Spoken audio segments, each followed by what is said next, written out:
Hello, everyone. Welcome back to Total Football Talk. So we've just seen United play Ipswich, and yes, we just about got across the line.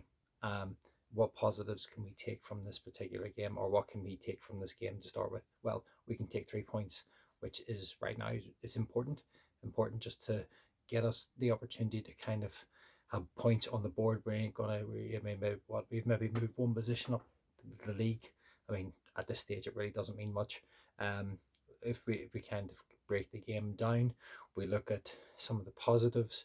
Dogru was playing well until he got sent off. Unfortunately, it is a red card. I do think he went in and it's a bad tackle.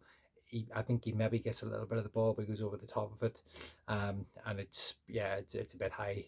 So he probably deserved the red card, which obviously at that stage he was doing. Dogger was playing quite well, and I like the fact that he gives us balance on that left side. Um, so it's very, very important, and we will miss him for the next 3 games, especially the cup game. The league games you can kind of work around, but the cup game against Fulham is going to give us. We're going to lack a lot of balance on that left side. It's going to cause more problems for us.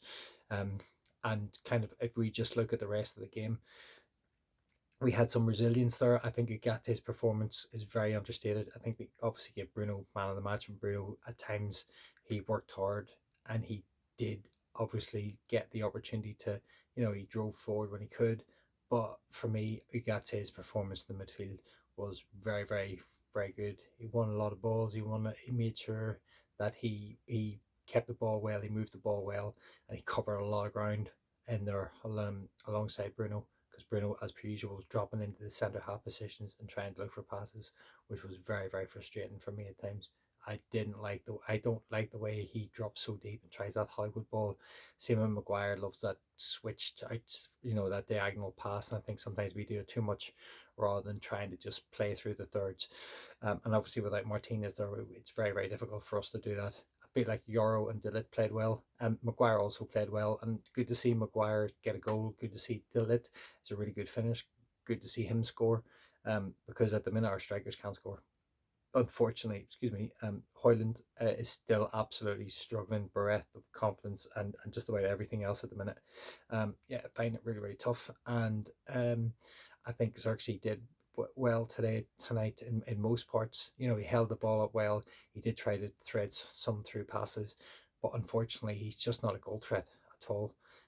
Garnacho did look lively, but there was a time Garnacho was through and he could have slipped Hoyland in, and he was greedy again. I talked about this on this morning show. Sometimes he still got that little bit of greed in him. When if he could just slip Hoyland in, it gives Hoyland a better opportunity to score. But Garnacho wanted to have that kind of hero moment, and I think from that point he failed. But in the rest of the game, he was driving at them, he was causing them problems, and maybe if he had stayed on the pitch with all that open space in the second half, he might have got a bit more joy. But we got the result. 3 points were important tonight. We had to win. Ipswich are not very good.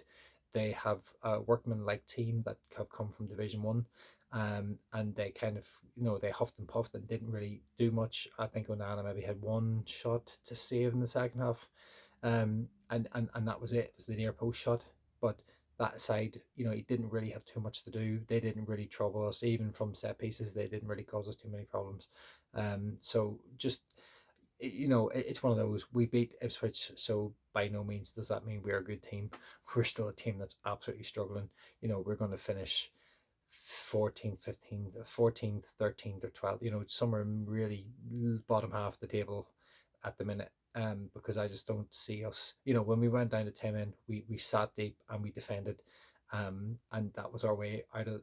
That was our way to hold on to the result, which was important to get the 3 points. That's a little bit of confidence. We come from behind twice in games. One game we drew at the weekend against Everton, and today we came back from being a goal down to, yeah, get the win. But and finally, Onana, we'll get to him. Dreadful. His fault for both goals for me.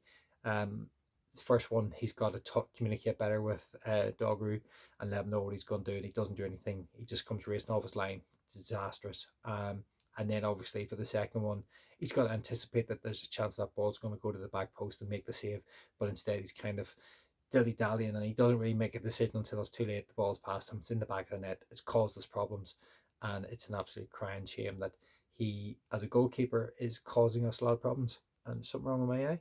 And yeah, that is about the height of it. We can take the 3 points away.